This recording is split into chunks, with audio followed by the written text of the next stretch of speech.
Selamat datang di X Undercover. Channel ini merupakan perbincangan antara Dr. Jaya dan Pak Franky yang bertujuan untuk edukasi serta menceritakan pengalaman Dr. Jaya sebagai ahli forensik dan patologi. Sekedar informasi terkait jadwal tayang X Undercover yang akan tayang setiap hari Senin, Rabu, dan Jumat. Maka dari itu, untuk mendukung channel ini agar selalu memberikan tayangan yang informatif dan edukatif, kalian bisa dukung kami dengan cara like, comment, subscribe, dan share. Dan selamat menonton!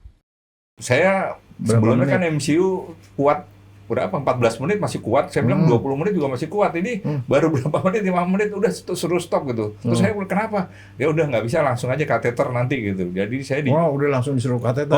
Padahal baru saya masih kuat, merasa masih kuat sih itunya. Cuman dokter yang treadmill itu bilang udah stop aja, udah ketahuan gitu. Jadi saya akhirnya di kateter tuh keputusannya saya harus di satu hari kemudian saya di kateter, keputusannya harus operasi bypass apa istilahnya CABG gitu lah istilahnya. Lalu saya bilang lagi di kamar operasi, saya nggak bisa pasang stand nih dok, pasang aja udah. Ada orang yang punya bibit jelek, terus terang bibit jelek itu turunan. Kencing manis itu bibit jelek, biasanya kalau orang tuanya kencing manis dia gampang kencing manis. Darah tinggi itu turunan. Terus kemudian orang tuanya meninggal muda gara-gara stroke atau jantung, itu juga turunan. Itu mau nggak mau artinya kalau misalnya bapak kita umur 58 meninggal atau 55 meninggal, ya kita kira-kira segitu-gitu aja. Kecuali kalau kita mengubah pola hidup. Oke, nah ini karena tadi udah kita janjian memang nggak boleh pulang dulu, akhirnya kita ngobrol, ternyata kawan kita ini penyakitnya banyak. Ada Jadi, satu lagi. Ada 3 lagi dok. Kalau saya kan penyakitnya 1, cuman penyakit saya kan males. Udah itu aja yang paling repot. Nah, jadi ini ada pengalaman yang nanti mungkin kita bisa tanya nih. Bapak Pungki Wahyudi ini, nggak Pung, sebenarnya koleksi apa gimana sih? Itu karunia tuh. Jadi gue lihat di gereja itu kan ada karena berkebutuhan khusus, ini bukan karunia khusus gitu. Ya, bangkunya bukan lansia dan karunia khusus. Enggak, sekarang di gereja bukannya lansia tapi Adi Yuswa. Adi Yuswa kan biasa. Adi Yuswa? Adi Yuswa kayak lansia itu. Iya, itu lansia. Yuswa itu usia. Ya. Adi itu ya udah tinggi lah gitu. Adi Kodrati. Katanya rajin ke gereja. Loh. Tapi saya kan di gereja nggak pernah dengar gituan. Enggak, itu ada bangku khusus gitu. Saya sih jujur aja emang jarang. Nah, makanya diomelin melulu. Nah, jadi ini pengalamannya menarik. Mirip-mirip kayak saya, kalau disuruh sama dokter suka ngelawan gitu ya. Jadi tadi saya minta dokter dia anamnesis, tapi dokternya nggak mau, tapi buntut-buntutnya di anamnesis juga. Nah sekarang, dok, anamnesis. Ya, tadi ada kan penyakit, katanya ada penyempitan jantung ya. Salah dok. Penyempitan pembuluh darah jantung. Kalau penyempitan jantung ada repot lagi tuh penyakit lain. Itu sengaja untuk ngetes kamu tuh perhatian nggak. Kalau bahasa bagus ya dok. Enggak, karena dokter dia kadang-kadang suka lucu dia ngomong. Franky itu daging-dagingan, kacang-kacangan katanya. Emang boleh dimakan daging-dagingan atau kacang-kacangan?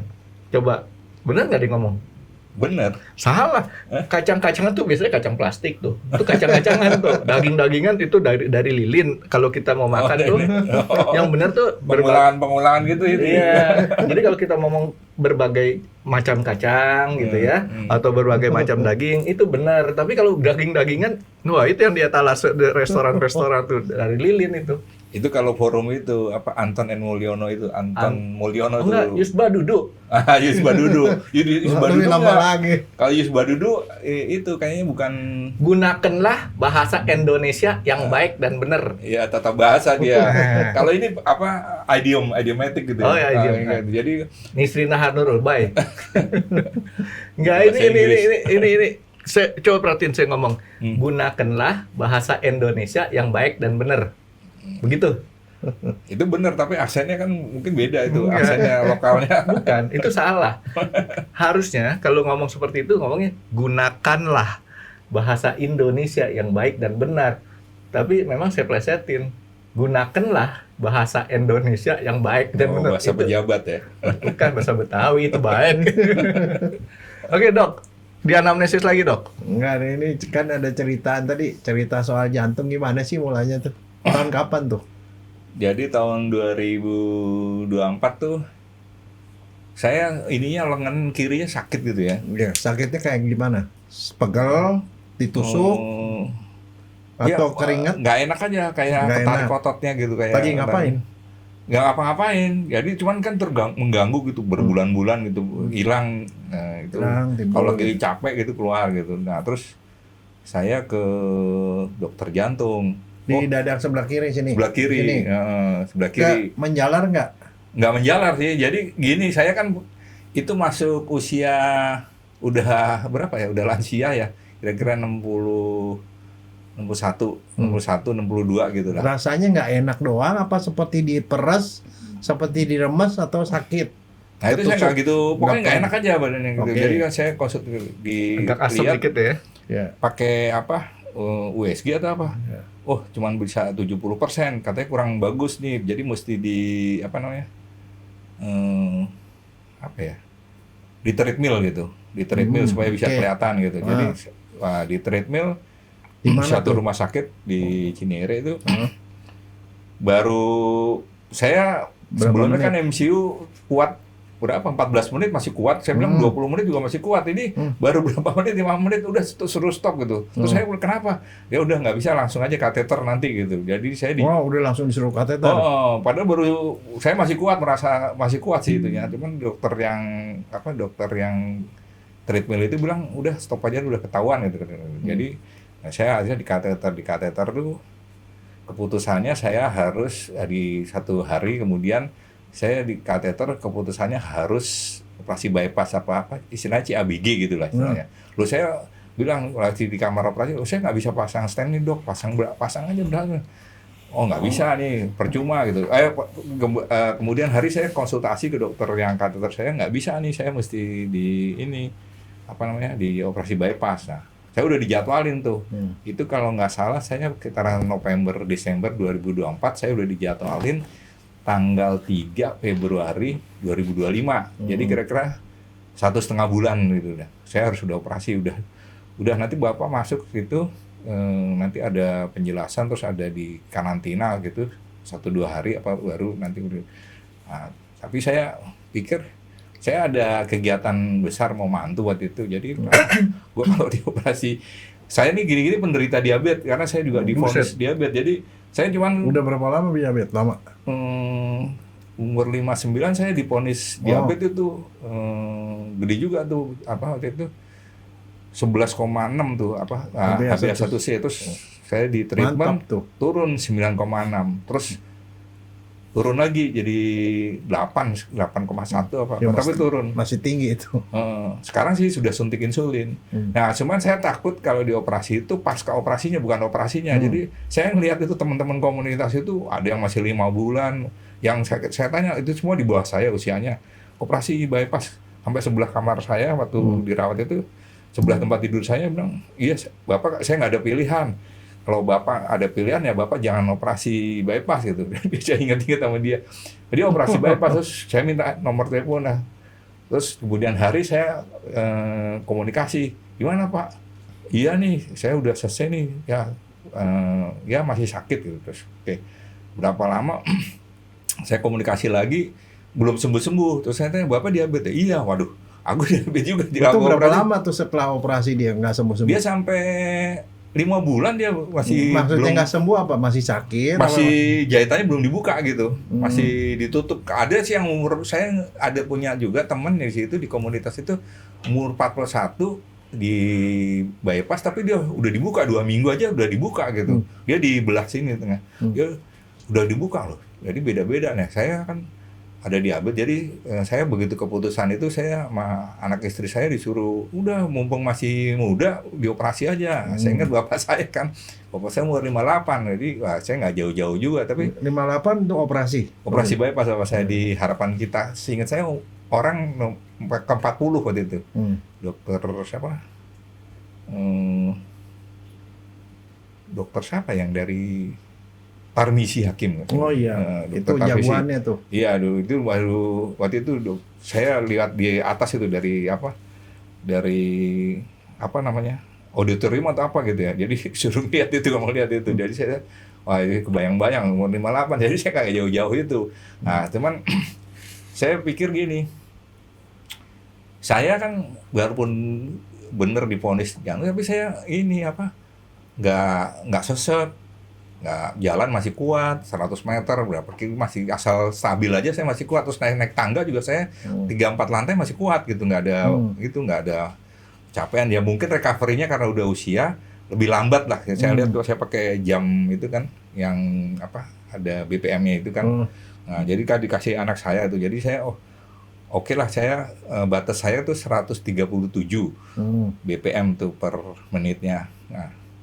Nah saya paling 125 kalau udah itu udah berhenti gitu, udah istirahat dulu. Nah saya dengan atur itu, tapi recovery-nya lama tuh. Saya jadi 70 tuh kadang-kadang lebih, dulu kan mungkin 5 menit 10 menit atur napas sudah kembali. Nah ini bisa lebih lah gitu. Jadi ya itu, jadi saya dengan kemajuan teknologi itu sekarang saya bisa ngatur itu. Nah saya keputusannya itu ntar dulu lah, karena saya ada event besar buat anak saya, jadi saya nggak mau operasi. Jadi nah tapi waktu dioperasi kateter itu dia bilang, dokternya sih bilang saya harus bypass, tapi residennya tuh inget, dia bingung gitu, kok saya masih sehat-sehat gitu.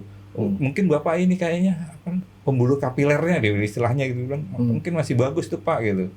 Oh saya ingat dokter Raymond waktu itu. Oh ya itu mungkin masih bagus itu saya gitu. Karena dia bilang juga gitu, sayang pak, bapak ini kekenyalan pembuluhnya masih bagus gitu. Itu salah satunya ya. Terus terapi non invasif aja. Nah, akhirnya saya memutuskan terapi non invasif, jadi pakai ECP itu. Nah, pada waktu di kateter itu udah ECP belum? Itu pernah sebelumnya pernah. Udah satu seri? Enggak, cuman 24 kali masalah. Tapi udah mendingan. Saya dulu kan juga saya cepet capek gitu. Wah, mungkin capek ini kan saya pikir kan karena mungkin oksigen saya nggak bagus nih, jadi nggak sempurna gitu. Jadi saya ECP itu ya mendingan bagus gitu, kembali pulih gitu. Nah, tapi waktu itu kenapa nggak diselanjutkan sampai 35? Ya udah sehat, udah enak gitu kan. Nah, jadi udah enak gitu, udah berhenti. Jadi waktu saya divonis itu jadi pilihan lagi ECP saya itu waktu itu. Saya ingat gitu. Jadi, saya coba aja, saya ke dokter Raymond gitu. Oh ya udah coba aja gitu. Ya, jadi saya sampai 35 kali. Nah, itu udah enakan gitu. Jadi saya sementara pakai itu dulu. Nah, cuman saya baca itu kan kayaknya bertahannya kalau pakai ECP, saya baca itu literatur 6 sampai 2 tahun. Kalau pakai operasi bypass itu 15 sampai 20 tahun. Karena sepupu saya itu juga gitu, sudah di bypass, tapi akhirnya pasang ring juga karena ditekukannya itu ada penyempitan gitu. Jadi jadi sama juga dong gitu. Cuman saya nggak bisa. Jadi keputusan dokter saya itu, benar dokter itu saya nggak bisa pakai stent gitu. Kalau kondisi saya itu seperti yang saya tadi paparkan itu informasi gitu. Nah saya nggak tahu sekarang bagusnya gimana ke depannya. Saya apakah pada waktu disuruh bypass tuh kapan? Di bypass itu posisinya Desember 2024. Oke, sekarang kan udah itu.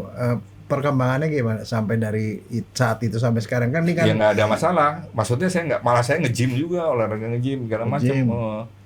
Jadi malah nggak ada masalah, nggak ada serangan gitu. Jadi sampai lah, tapi sejauh ini nggak ada masalah. Sekarang gini, pada waktu disuruh bypass sama dokter ini nggak bisa dipasang stent nih bypass. Kira-kira hasilnya tuh apaan? Jadi barangkali atau dokter terangin nggak kenapa harus di bypass nggak bisa pasang stent?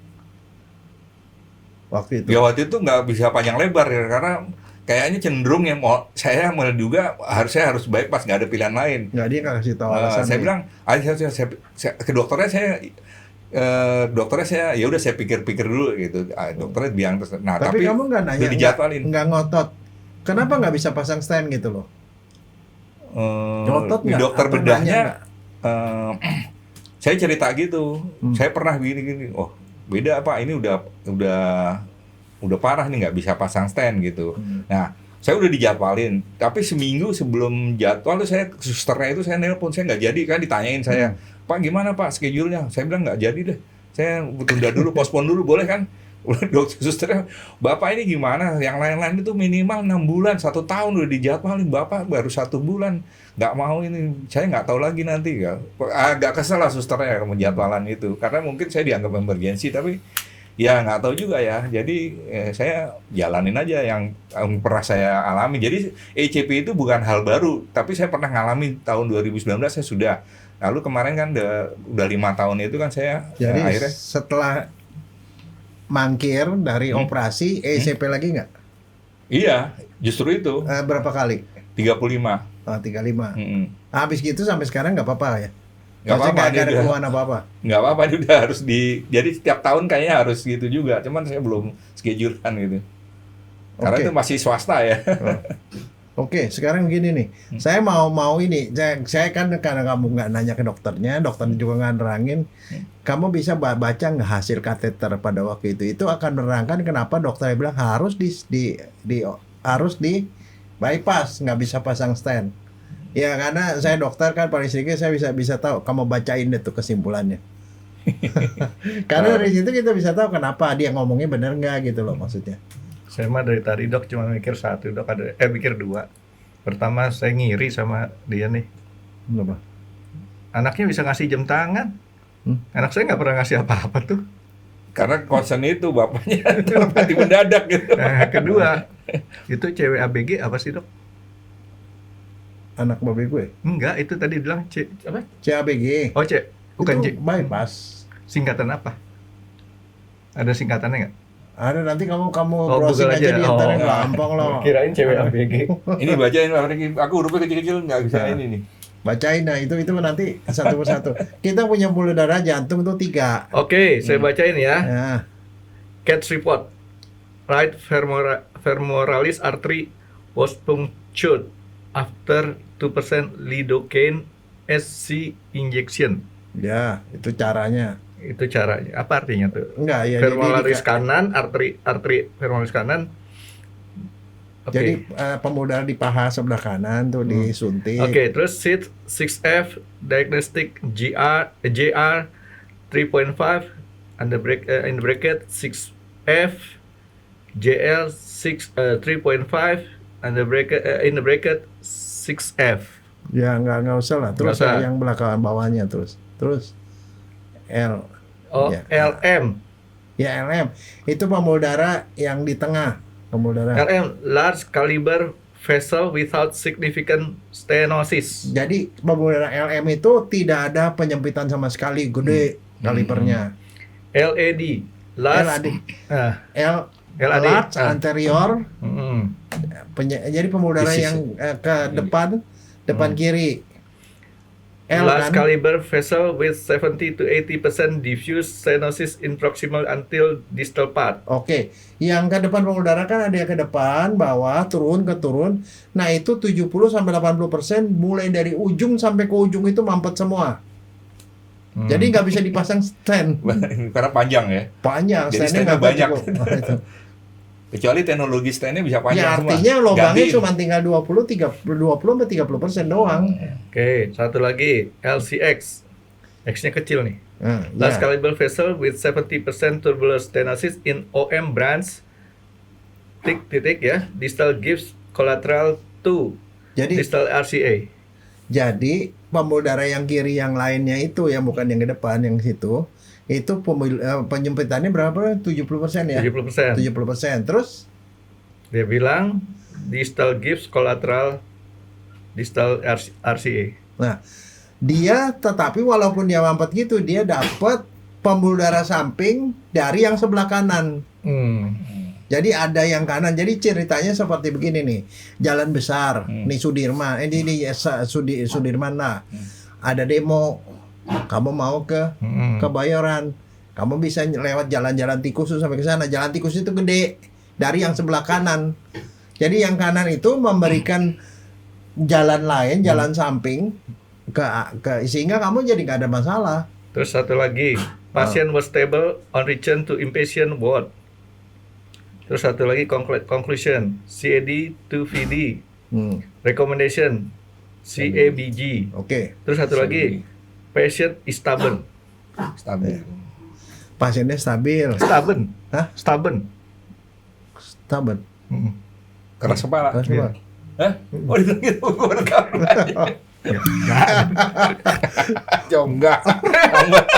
Enggak, tapi Masa dia berani gitu? tapi begini, nih Percaya aja lagi. pembuluh darah jantung itu ada dua, kanan dan kiri. Kanan ada yang di depan, ya. Nah, Gambar itu liatin. Saya sampai nyontek ini. Merah semua tuh. Jadi artinya sebenarnya hampir semua yang sebelah kiri itu yang mempengaruhi hampir seluruh jantung kiri. 70-80% mampet dari ujung ke ujung. Terus yang sebelahnya juga 70%. Tetapi untungnya dari sebelah kanan ada yang memberikan darah ke jantung. Itu yang menyelamatkan kamu. Makanya walaupun jadi gini loh. Kalau semua dokter normal nih, dokter jantung, ngelihat yang kayak begitu, dia udah bilang tidak mungkin dipasang stent karena kepanjangan terlalu banyak. Biasanya kalau di atas 70% tuh harus di bypass. Apalagi kalau panjang begitu. Ya memang seperti itu. Jadi dokter normal tuh seperti itu. Tapi kamu ada malaikat pelindung yang memberikan kamu jalan samping, sama seperti jalan Sudirman tuh mampet karena demo, tapi masih jalan samping-sampingnya masih bisa jalan gitu loh. Nah pertanyaannya kenapa? Itu sebabnya walaupun kamu disuruh bypass, kamu nggak mau, kamu masih selamat karena ada jalan tikus samping. Nah jalan tikus samping itu dari mana? Karena kamu sudah 2 kali. Yang pertama dulu 24 kali itu cukup untuk membuat jalan sampingnya gede. Itu ECP. Walaupun kamu tidak 35 kali. Tapi setelah gitu kan kamu mangkir nih dari operasi. Kamu ECP lagi ulang 35 kali lagi. Betul. Nah, itu membuat kondisi kamu jadi bagus. Ditambah sama kamu olahraga. Kamu kan suka berenang. Kamu olahraga, fitness dan segala macam itu juga memperlebar pembuluh darah. Makanya kamu selamat dari gitu. Makanya umur kamu lebih panjang dari umur bapak kamu. Tapi Nah, bahwa ada satu lagi bahwa pembuluh darahnya tuh elastis itu juga efek dari ECP. ECP itu yang membuat pembuluh darah jadi elastis. Tapi Tidak kalau orang kaku. ngerokok masih memungkinkan tuh elastis tuh. Makanya itu ada yang buruk sama nggak buruk kan jelek. Yang buruk itu minum alkohol. Kamu kan nggak minum alkohol. tapi ngerokok saya bertahun-tahun. Kamu ngerokok. Tapi udah Tapi berhenti ngerokok deh. kamu itu terkompensasi dengan kamu ECP dan kamu olahraga. Itu yang menolong kamu. Tapi kalau dokter normal nih yang tidak mengenal ECP, dia akan bilang udah pasti di bypass. Kalau nggak di bypass lu pasti mati begitu. Mungkin nggak salah dokternya enggak, tapi makanya di Detroit asistennya bilang, saya heran ya bapak tuh nggak apa-apa. Cuman mungkin si dokter itu kalau menurut saya kurang baca atau kurang tahu bahwa sebenarnya di rumah sakit jantung harapan kita tuh ada ECP. Yang pertama kali ECP ada di situ justru. ECP itu fungsinya untuk membangun kolateral dan membuat pembuluh darah jadi elastis. Ya gitu. Begitu. Menghidupkan pembuluh-pembuluh serabut itu kecil. Tapi masalah tadi malaikat pelindungnya tetap ada dia. Iya, ya itu terjadi gara-gara dia tuh sudah menabung pembuluh darah. Tapi bisa ngumpet juga tuh ya. Yang bypass tadi itu Iya enggak, yang makanya that's why pembuluh- kalau misalnya orang udah pernah di ECP gitu, kalau kamu mau umur lebih panjang lagi, kamu ECP lagi salah satu seri lagi. Jadi itu penolongnya. Jadi saya sendiri ngomong begitu karena saya udah tahu yang soal begitu ada ECP itu seperti mana, dan kita udah pernah bahas dulu kan beberapa kali. Pernah ngundang juga. Dan Dokter Emo. Tapi katanya Pung, orang baik umurnya pendek. The Good Dayang. Nah, artinya kita ini mungkin banyak dosa. Kalau makin hidup lebih lama lebih banyak dosa lagi. Enggak, Tapi kalau lama sekali kamu Sun Gokong. Enggak, 500 tahun. sebenarnya ungkapan itu benar. Karena apa? Makin kita satu hari bertambah, satu hari bertambah, itu dosa itu nambah terus. Itu cara negatif, tapi bisa berbuat baik lebih banyak juga. Oh, susah. Bayangin aja, bahkan ya seorang mungkin ulama Kristen, pastor ya, saat dimintai sumbangan, nanti aja kamu ke yayasan. Wah, itu kan menolak gitu kan? Bisa aja seperti itu. Itu kan bukan berarti berbuat baik juga kan ya? Enggak. Dia nggak punya Itu duit, berbuat nggak baik. pegang duit. Nggak pegang duit. Tapi itu berbuat jawaban baik yang kok. benar. Bukan, itu berbuat baik. Berbuat baik. Mempersilahkan orang lain untuk beramal juga. Oh, gitu ya. Ada pembenarannya terus. Iya. Oke, ya jadi seperti itu. Kira-kira orang yang sakit seperti Mr. Pungki ini itu ada tertolong dengan tindakan sebelumnya gitu Iya. ya. Jadi that's why selalu orang ngomong, ada orang yang punya bibit jelek. Terus terang, bibit jelek itu turunan. Iya. Kencing manis itu bibit jelek. Biasanya kalau orang tuanya kencing manis, dia gampang kencing manis. Darah tinggi itu turunan. Terus kemudian orang tuanya meninggal muda gara-gara stroke atau jantung, itu juga turunan. Itu mau nggak mau artinya kalau misalnya bapak kita umur 58 meninggal atau 55 meninggal, ya kita kira-kira segitu-gitu aja. Kecuali kalau kita mengubah pola hidup. Pola hidup rubahnya gimana? Hati-hati dengan makan, jangan sampai kencing manis, ya kan? Dengan makanan jangan sampai makan yang manis-manis, jangan sampai makan yang asin-asin. Harus berolahraga. Dan kalau punya bibit yang jelek segitu, saya sih menganjurkan lakukan hal yang bisa meningkatkan kita daya tahan, antara lain ECP itu. Dan makan juga harus dijaga, makan sayur yang banyak, makan buah yang banyak, olahraga, jangan minum, jangan merokok, begitu. Nggak, jadi pengalaman ini kan tadi si pihak medis ya dok ya, nganjurin tuh langsung CABG.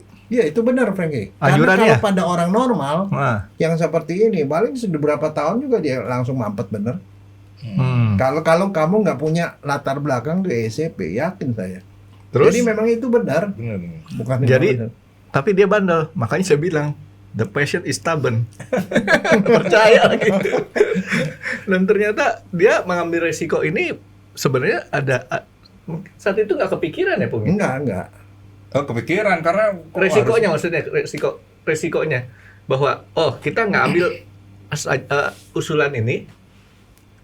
Enggak, karena kan saya lihat efeknya bukan soal operasinya. Saya lihat kan, saya penderita diabetes. Saya ketemu komunitasnya yang bisa operasi itu.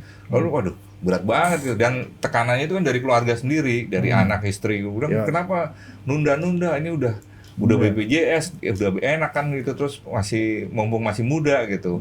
Jadi tekanannya itu justru dari internal gitu. Kalau keputusan itu kan, ya kalau kita ya nggak bisa kita hanya bilang percaya pada Tuhan, tapi kan kita harus ada pengetahuan lah, ada informasi yang cukup lah. Saya banding-bandingkan itu antara yang invasif sama non invasif itu. Setelah konsultasi ya dua-duanya sih punya argumen yang jelas, tapi saya cuma bilang yang termasuk yang dokter ECP itu dia kasih apa namanya? Kan anak saya yang bisa baca tuh, anak saya agak detail gitu ya. Apa namanya? Yang sekolah dia doang. Bukan, maksudnya bisa baca literatur Ya, referensinya loh. Tapi dia lupa satu hal yang dari dia bilang dapat kolateral dari RAD. Jadi dari sebelah kanan tuh dapat sumbangan pembuluh darah samping itu loh. Kalau dokter itu memang benar ya dok ya, dia operasi. Ya.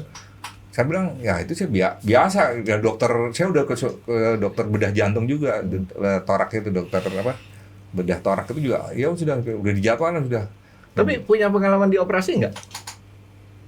Ya dulu kaki aja paling sobek gitu-gitu, tapi yang besar-besar belum pernah. Nah, itu yang bikin dia pertimbangan nih kenapa nggak mau dioperasi dok. Kalau bisa jangan. Nah, betul kan? Karena belum pernah punya pengalaman di operasi. Iya, tapi kalau kamu kalau jadi anak, kamu bocah gini-gini, wah kalau udah gini-gini, ya memang mesti dioperasi. Tapi sih sekarang saya ngomong nih ya, itu namanya nasib kan di tangan Tuhan ya. Saya tuh di RSCM sebagai ahli forensik itu ada yang namanya SK5. SK5 itu adalah orang yang meninggal mendadak karena sakit. Tapi si polisi nggak yakin nih sakit bener apa enggak gitu loh. Makanya diotopsi. Pada otopsi, ya yang sakit itu 80% itu karena serangan jantung. 80%. Nah, yang serangan jantung itu pada otopsi itu seringkali itu 80% ya. Seringkali saya dapetin ternyata orang ini ditabrak, meninggal. Begitu diotopsi, ternyata pembuluh darah koronernya mampet, pinpoint. Cuma 1 titik doang, Franky. Artinya sama sekali total ablis. Tapi dia tidak mati gara-gara penyakit serangan jantung. Nanti gara-gara ketabrak. Karena ketabrak. Nah, artinya orang sampai 100% pun bisa aja dia hidup. Meninggalnya karena hal lain. Nah, kenapa bisa begitu? Karena ada kolateral, ada pembuluh darah lain samping-sampingan itu yang masih memberikan darah ke jantung. Jadi dia tidak mati. Jadi serangan jantung, dia masih selamat. Karena masih ada yang sampingan. Nah, yang sampingan gitu biasanya karena olahraga. Yang tidak sengaja ya. Tapi kalau udah mau dibikin secara sengaja, itu pakai ECP. Nah, sekarang saya mau menerangkan kenapa kok ECP itu bisa bikin kolateral. Jadi begini, kita tuh punya jantung. Jantung itu memompa normal ya, 80 kali semenit. Pok sekali dia mompa gini, 250 darah beredar ke seluruh tubuh. 250 cc. Jadi yang beredar itu 250 kali 80. Itu satu kotak ultra. Nah, itu ke seluruh tubuh, sebagian besar ke kepala, organ dalam, sampai ke tangan kaki, ke ujung. Dia mompa 250. Nah, dari yang sekian tuh sekitar 40% lari ke kaki. Karena kaki ini yang masanya paling besar. Tapi kaki itu kan sebenarnya nggak banyak organ dalam. Kaki itu cuma isinya otot, tapi dia perlu darah. Makanya sebagian besar ke kaki. Nah, yang ke kaki itu sebenarnya nggak ada gunanya. Nggak terlalu banyak berguna kecuali kita banyak jalan ya. Nah, ECP itu adalah satu metode yang ditemukan oleh seorang dokter, profesor dari Cina. Yang mereka bilang begini, gimana caranya kan begini, sebenarnya kalau jantung mompa, dia keluar kan. Begitu dia mengembang, masuk, nyedot. Nah, pada waktu nyedot itu sebenarnya pada saat itulah koroner keisi darah. Jadi waktu dia mompa, semuanya dapat, termasuk koroner dapat darah. Tapi pada waktu dia membuka gini, koroner itu baru dapat itu pada waktu dia membuka gini. Kalau enggaknya sebelumnya ketutup. Nah, dia itu bikin pompa dari paha, betis, sama panggul. Dia mompa darah urutan dari ujung, duk urutan pada waktu dia membuka. Darah 60 cc dari kaki disemprot ke atas, masuk ke koroner. Kebayang nggak kamu seperti punya balon? Waktu ditiup, makin gede, lama-lama kan kendor. Itu yang terjadi dengan pembuluh darah kita. Penelitian menunjukkan bahwa kalau dia dipompa, jadi mompanya itu dibikin sedemikian rupa pada saat dia jantung membesar. Artinya masuk ke koroner. Ini tekanan pompanya gak terukur nih dok ya? Ya, terukur dan pada saat jantungnya membesar. Makanya dia tuh dipakai EKG kan. Dia mompa pada waktu jantung membuka. Koroner dapat tambahan 60 cc darah dari kaki. Dapat tambahan. Bayangin 60 kali 80 berapa cc yang masuk ke koroner. 4.800. Nah, itu akan pelan-pelan membuat koroner kembes, makin gede. Hingga tadinya nih pembuluh darah koroner satu, cabangnya kecil-kecil, lama-lama kan dapat tambahan 60 cc kali 80 itu melebar semua kan. Itu yang terjadi. Sehingga pembuluh darah koroner itu dia punya cabang-cabang banyak yang gede-gede. Dan dia jadi elastis karena kayak gitu. Seperti kayak balon ditiup-tiup terus kan jadi elastis. Nah, itulah yang nyelamatin kamu. Maka pada suatu saat kalau jalur utamanya mampet, dia masih punya jalur samping. Jadi ini pembuluh darah balik dok ya, yang ditekan ya? Seluruhnya, karena ketekan seluruhnya kan dia enggak. Kan kata dokter waktu dia ngembang, waktu dia ngembang, dia kan berarti pembuluh darah balik. Pembuluh darah balik. Tapi pembuluh darah balik. Dia dipompa 60 cc, kebayang kan?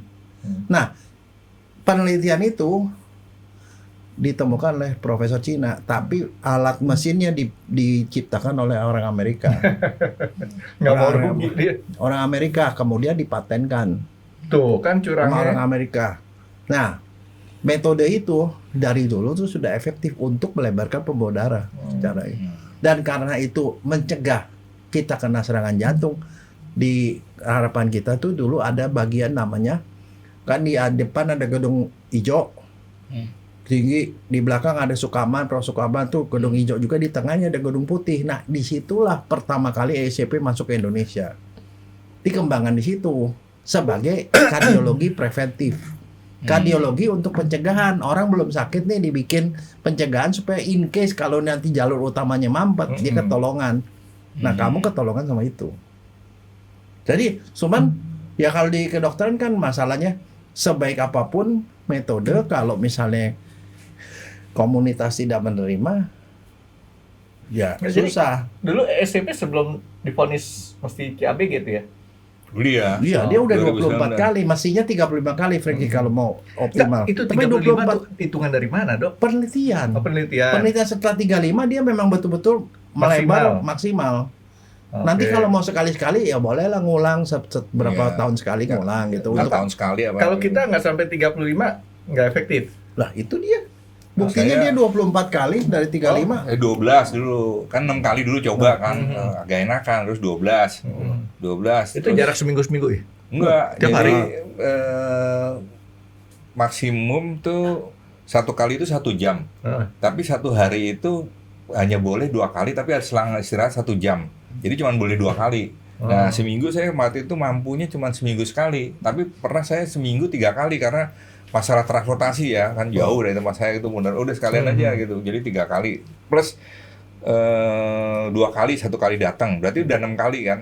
6 kali itu 2 minggu udah 12 kali ya. Beres itu berapa? Dia sebulan udah beres itu bisa berapa? Ya sebenarnya itu kalau orang yang itu ya dia tinggal dikerjain langsung gitu 1 hari 2 sebentar juga selesai. 1 hari selesai? Bukan maksudnya 1 hari 2 kali kan selang. Ya 2 jam tuh. Berarti 3 jam, Dok. Berarti 17 hari kan bisa. Cuma dipadatkan volumenya sama 24 sama ada rentang waktu. Itu bagus mana tuh, Dok? Nah, tahu tuh. Enggak, lebih rapat lebih bagus. Kalau saya sendiri udah pernah ngerjain begituan, Frankie. Begitu selesai, begitu saya di CT scan jantungnya, pembuluh darah jantungnya gede-gede semua, jalan layang, jalan tol semua. Nggak, itu orang tekanan darah tinggi nggak ngaruh tuh? Kan pengaruh, karena nanti tekanan darah tinggi akan berkurang juga. Jadi bikin lebih bagus gitu terhadap pembuluh darahnya, Dok? Tekanan darah jadi rendah. Oh, kesini? Pembuluhnya gede, membesar. Nggak, soalnya begini, yang diperbesar itu memang tujuannya ke jantung. Tetapi pembuluh darah otak juga membesar, organ-organ juga membesar. Jadi secara keseluruhan itu memperbaiki semua. Perhatiin nggak tadi dokternya tuh asik banget begini-begini. Iya. Nih ya, coba hitungin berapa kali dia itu berkedip ya. Nyala hidup, nyala hidup, nyala hidup, nyala hidup. Kayak kalau normalnya kan nih lampu nih ya. 72. Nyala hidup, nyala hidup, nyala hidup. Ya ribuan kali, jutaan loh. Oh enggak, orang nggak pernah kedip kok orang. Nyala hidup. Itu joke jadi orang dengar. Cuma aku lagi serius. Makanya jangan suka serius-seriusin. Hidup itu bawa santai aja. Iya. Kan tadi kalau stres vitiligo, mendingan kayak gini santai-santai aja nggak vitiligo. Enggak, tapi itu dia memperbaiki itu jantung ya, tapi yang organ lain juga dia diperbaiki semua. Ya itu yang saya lagi kejar, apakah diabetes? Diabetes dari ini kan apa namanya? Insulin itu dari apa namanya? Pankreas. Itu pankreas membaik. Saya nggak tahu deh, saya pakai imunoterapi juga, tapi belum ada efeknya. Terus pakai stem cell, saya pernah stem cell untuk diabetes. Modalnya banyak. Enggak, karena kan ya itu tuh apa namanya? Mencegah bukan mencegah ya, mengobati sebetulnya. Tapi begini, kamu stem cell pun kalau kamu makannya kagak diatur sama aja, bohong. Iya, jadi insulin juga. Jadi saya ternyata sekarang saya bikin statistik itu gula darah saya puasa itu udah membaik, tapi harus dikombinasi dengan olahraga. Itu yang 10 tahun terakhir saya nggak pernah olahraga. Nah, olahraga itu perbesar kaki. Jadi olahraganya harus beban ke kaki. Iya. Kalau itu gede, gula darah turun. Sekarang saya mau tanya, sekarang banyak ibu-ibu rumah tangga kan nggak punya waktu buat olahraga, tapi dia sibuk. Nggak Nggak pengaruh. Jadi harus olahraga. Kalau mau ibu rumah tangga mau olahraga yang paling gampang ada barbel. Tapi ini tangan. Tapi kalau kaki sebenarnya nggak ada masalah kok kita fitness sekali. Orang saya udah mulai fitness sendiri kok sekarang pakai PT, Frankie. Iya. Harus dipaksa. Harus ada pulsusnya. Enggak. Karena kalau dari sendiri Kalau sendiri kan udah capek ya. Udah capek. bisa nawar diri sendiri. Cukup. Nggak bisa. PT itu gunanya untuk mangsa kita, Frankie. Bukannya apa? Alat kamu boleh lengkap. Tapi kamu nggak bakal dikasih. Pulsus itu. Kamu Pulsi kalau, khusus. kalau mau fitness di rumah Frankie, alat lengkap. Oh, ya, tadi Tapi dia baru nggak- promo dia bilang promo. Cuman bukan itu, bukan soal alatnya. Aku juga udah lumayan, cuman Gitu supervisinya kalau itu. sama PT, kamu dipaksa sampai Enggak. badan kamu pegel Kayaknya semua. mesti ngajak si Iskandar nih, dokter Iskandar nih. Soalnya dia sering banget ngasih video-video masalah kebugaran aerobik ataupun pakai masih alat-alat gitu kan. Tapi pertanyaan gini, kamu tanya sama dia, kamu sendiri lakukan Enggak, problemnya kan dia nggak ada alatnya. Jadi saya ajakin dok, ayo ke rumah saya yuk, temenin. Mau dia? Ntar cari waktu buat bareng-bareng tentuin hari apa gitu ya. Enggak. Karena kalau ada, nggak usah ada PT sih sebenarnya. Ada temen aja yang nemenin tuh dok, pengaruh. Enggak percaya deh sama saya, Frankie. Kita nggak punya itu. Kita udah tua, itu kebanyakan itu Dokter aja yang tua saya emang enggak. Kebanyakan kita nggak akan memaksakan diri sampai gitu. Pokoknya kalau kamu nggak olahraga sampai kaki kamu sakit, otot kamu sakit, tuh kamu nggak ada efek, nggak ada manfaat. Kalau pakai PT, kita udah bayar sekian, kan kita merasa rugi. Iya. Kita datang, kita dipaksa, gitu. Gara-gara dokter Jaya bilang udah nge-gym, udah 3 hari ini dok, alat-alat saya pakai lagi tuh di rumah tuh. Karena jangan sampai nanti begitu tuh datang ke rumah saya, udah kuat nih. Iya, terus saya emang punya alat malah nggak kuat gitu kan. Bikin rekaman dong, bikin rekaman. Jadi berapa kali itu latihannya? Kan bisa lihat periodenya, bisa diakalin juga sih, tapi Jangan ajak Cipto, kalau ajak Cipto ntar pakai AI dia. Nggak, ini Udah sebenarnya kalau 20 pakai kali PT juga nggak terlalu dipaksa kok, Frankie. 1 menit, istirahat 2 menit, Ya, 1 karena- menit, Iya, kayak iya, gitu iya. tuh. Iya. Itu paling 3 set tambah begitu pegel semua. Nggak, karena Itulah itu kan baru. tergantung daripada bebannya tuh dok. Loh iya. Saya pakai yang ya nggak usah yang banyak-banyak, yang 2 susun aja idenya lah. juga harus yang elder trainer. Jadi dia ngerti itu karakter orang tua, terus sakit nih, sakit apa ini. Bukan Problem yang buat itu, buat apa? Yang buat tanding itu kompetisi. Ah. Yang itu repot itu kalau zaman itu. problemnya tuh gini ya. Problemnya tuh waktu kita sering nggak cocok gitu loh. Nah, kalau pakai PT kita udah bayar, itu pasti jadi cocok. Kita Cocok, yang ngatur iya. waktu. Frankie. Iya, betul. Kalau di sendiri di rumah kagak ada waktu. Betul. Soalnya Ya, nonton TV kan, nonton Netflix kagak selesai-selesai. Ya, nanti PT-nya suruh ke rumah aja dok, minta ke rumah. Lebih gampang. Enggak, gampang. Suami istri aja masing-masing supervisi bikin komitmen, lalu dia ada. Belum tahu dia. Belum tahu dia. Kan intinya itu saling kontrol gitu, sesuai dengan target. Nah, jadi istilahnya gini. Ternyata orang tuh nggak sadar juga dok ya, bahwa jantung itu bisa ada dalam tanda kutip dilonggarin ya. Dia punya pembuluh darahnya itu dengan tindakan medis, satu lagi dengan olahraga. Iya. Tapi olahraganya dokter bilang angkat beban. Iya. Kalau kita olahraga, kan gini, ibu rumah tangga nih dok, kadang-kadang nih, kalau lagi itu saya kadang-kadang ngeri loh. Dia angkat-angkat tangga buat bersih-bersih ke atas gitu kan. Terus kemudian, tahu-tahu dia ngelap-ngelap gitu kan. Dia ngangkat-angkat barang-barang yang dilap-lapnya. Itu nggak bisa dikategorikan. kategori termasuk kegiatan sedang itu. Oh. Nggak sampai untuk memperbesar otot. Padahal orang dengan Oh, bertambahnya oke. usia, otot makin kecil. Ada berapa kriteria tuh, kardio terus apa gitu-gitu ya. Ya. Yang Nah, strength, kekuatan itu mesti seimbang. Semua. Pak. Jadi kita tuh mesti mengimbangi supaya kita tidak sarkopeni. Hmm. Karena suka nggak suka pembuluh darah, otot kaki itu makin lama makin kecil, kita jalan makin oleng. Nah itu dia sebenarnya dikuatkan di kaki terutama otot- supaya nggak jatuh. Otot makin kecil itu Karena penuaan, penuaan. Itu udah pasti. udah masih. Walaupun kita olahraga. Iya kalau olahraga memperlambat. Atau Makanya olahraga dipaksa olahraga kaki. kalau dada kecil bisa gede lagi nggak? Bisa, dia olahraga. Itulah sebabnya orang yang udah tua pun harus fitness. Jadi Saya saya mau gini juga nih, saya naik tangga nih, suka linu-linu tuh. Ini dengkulnya itu kata PT saya bilang itu bapak ototnya kurang kuat. Jadi saya latihan sekarang kadang-kadang diselang-seling latihan tangan. Nggak ada latihan saraf kaki. kejepit tapi kan? Nggak ada. Cuman itu linu-linu. Jadi kayaknya nggak gerak atau otot. Jadi saya nguranginnya, saya lihat ototnya harus dilatih. Ya bebannya jatuh ke sendi. Iya. Jatuh ke sendi.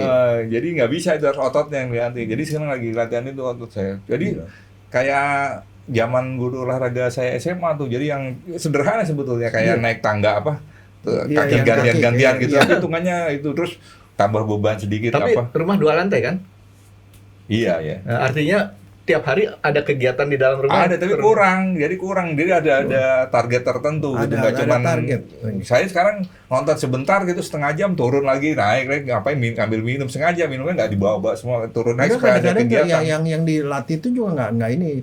Kita bangun dari tempat duduk, bangun, duduk, bangun, duduk, itu memperkuat itu, ngurangin gula, mengurangi tekanan darah. Gitu. Selain banyak gerak juga harus metodenya harus benar kayaknya tuh. Nah itu dia gunanya PT itu untuk ngajari kita metode yang benar supaya ototnya nggak salah gitu loh. Benar-benar otot yang perlu. Karena kalau perempuan kalau sampai jatuh itu patah. Karena biasanya osteoporosis, Frankie. Tulangnya udah keropos. Semua. Saya kemarin general check up sama istri saya, dua-dua udah osteoporosis. Dan osteoporosis itu cuma bisa diperbaiki dengan olahraga. Minum susu. Olahraga yang lebih Olahraga. Di ototnya yang diperkuat, bukan itunya. Oke, jadi tulangnya udah kepalang osteoporosis, tapi ditunjang sama kekuatan otot maksud dokter Jaya gitu. Gitu. Supaya jangan sampai ada masalah di tulang tadi ya gitu. Makan bakso yang ada uratnya juga nggak pengaruh. Nggak suka sih kebetulan. Oh gitu. Yang diperbesar ngototnya. Beneran saya nggak terlalu suka yang bakso otot kayak gitu soalnya. Bakso urat. Enggak, Bang, udah makan kikil aja. Iya. Kolagen.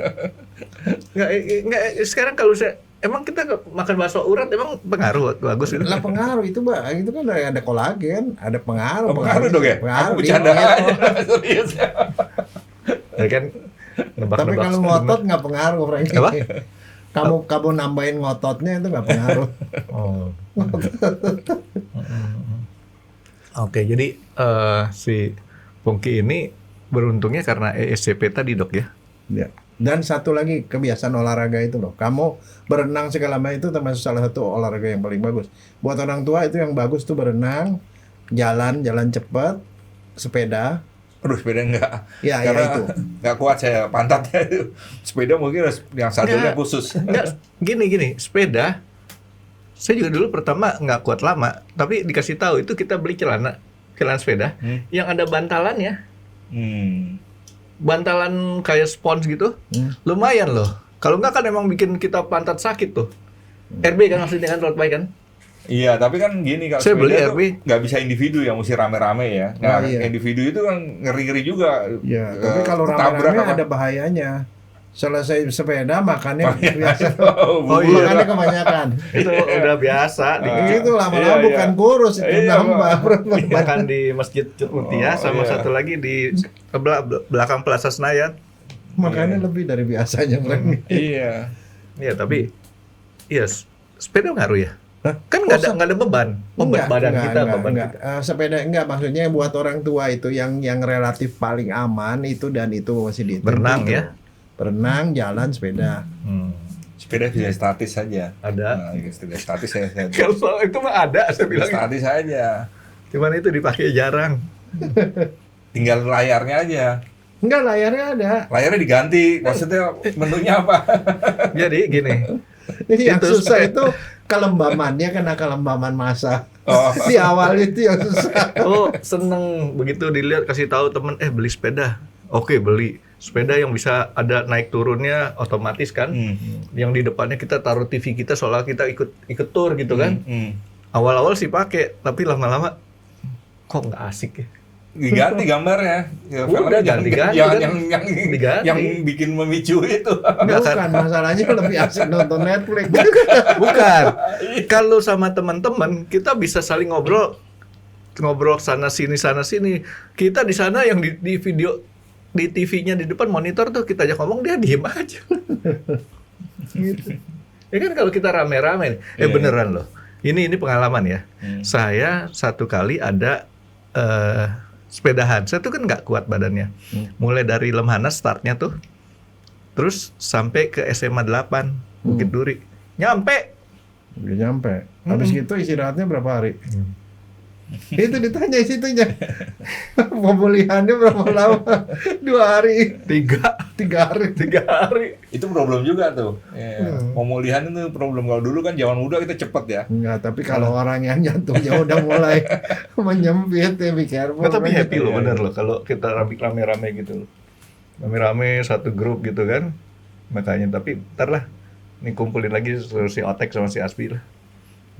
Ya itu biasanya sih kalau orang ikut fitness atau apa tuh masalahnya kemudian ada target terus diperberat Iya. gitu lah, ada ininya, ada upgrade-nya itunya.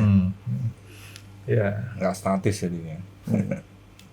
Ya itu dok, nanti PT-nya sewa Dokter Iskandar. Oh, ini ya. Oke, jadi tapi Pungki jangan pulang dulu karena tadi nggak sengaja dia ngomong ada diabetes. Kayaknya bakal satu Banyak itu. iya. Ngomongin penyakit gue. Enggak, nanti kan kita tahu dia koleksinya apa aja gitu kan ya. Diabetes. Nah, sekarang nih Pung ya.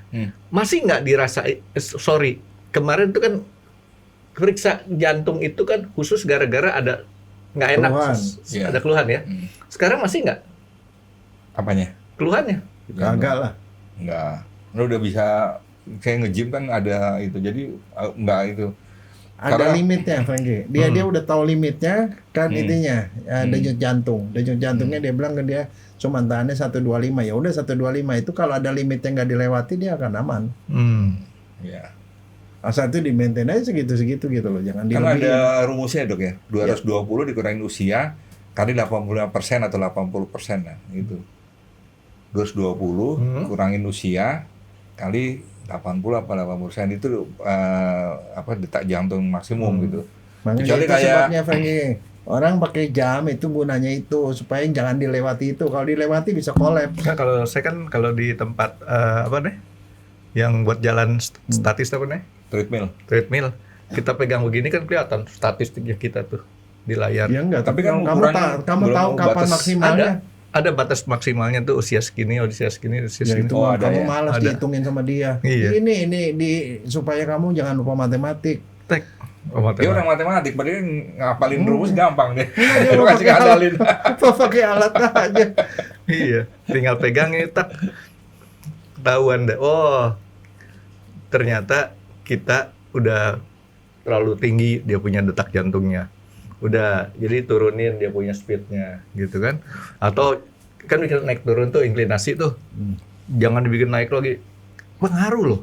Begitu kita naikin set gitu ya, lebih tekanan di sini tuh lebih ngaruh loh. Jadi begitu dia itu turunin lagi. Iya. Kalau saya inklinasi terkait dengan apa kalori. Jadi kalau semakin naik kalorinya yang dibakar lebih banyak gitu. Jadi lebih berat gitu. Jadi Nah, tapi bedanya gini loh, Frankie. Kalau kita yang aerobik, begitu aerobik selesai, pembakaran energi itu stop. Tapi kalau beban, kita udah stop, itu pembakaran masih terjadi terus. Jadi buat nurunin gula itu bagus sekali. Beban hidup dok. Oh gitu deh guys. Ya. Kalau beban hidup terus-terusan tuh. Apalagi kalau istrinya galak ya. Apa? Curhat dia. Apalagi kalau istrinya galak sebenarnya. Dia curhat tuh. Masih beruntung ya anak daripada baik. Emosinya masih lama itu efeknya. ini kaum wanita nanti kalau nonton mereka berdua nih itu merasa tersakiti dizolimi sama mereka berdua nih. Bisa aja. Oke. Ya udah jadi sekali lagi mungkin ya benar ya dok ya, jangan pulang dulu ya. Ya. Kita minta dia bahas dulu ya masalah apa? Dia apa lagi dok? Empuk. Nggak tahu. Jangan semua. Oh, jangan sebut hari ini. Nanti tapi koleksi masih banyak kan? Bukan, nanti kan personal aja gitu. Jadi kan itu kan ada yang apa namanya? Nggak bisa Sekarang saya mau nanya begini nih. Apa ya? Ini menentukan apakah lanjut apa enggak. Kamu kemarin kan pada 11 tuh. Ambil 1C-nya. Sekarang berapa? Tadi 8 itu. Sekarang rata-rata 7,5. Masih tinggi itu. Iya, tapi udah terkontrol karena dokter stem cell saya bilang di bawah 7 susah Mas itu katanya. 5,6 sampai 6,5. Dok ya? Iya, betul. Iya. Tuh, dia udah lulus, kayak dokter ya. Tapi sekarang nggak pakai yang HbA1c, saya pakai yang gula puasa sama 2 jam. Oh. Pakainya itu, nggak tahu dokter saya ngeceknya gitu, nggak pakai HbA1c, nggak pakai yang itu. HbA1c lebih ini. Tapi dia lebih prefer yang dokternya ini. tahu nggak? Mau bikin kita seneng. Karena kalau seneng tuh happy, jadi lupa sama penyakit. Tapi abis senengnya sakit lagi. Jadi dok, gimana dok? Satu penyakit lagi dok? Ya boleh. Ya udah, Bung. Ya. Lanjut ya. Terima kasih sudah menonton X Undercover. Jangan lupa like, comment, dan subscribe. Dan ditunggu ya video-video kami selanjutnya. Nah, buat kalian, jika ada pertanyaan untuk Dr. Jaya, boleh banget komen di bawah. See you guys!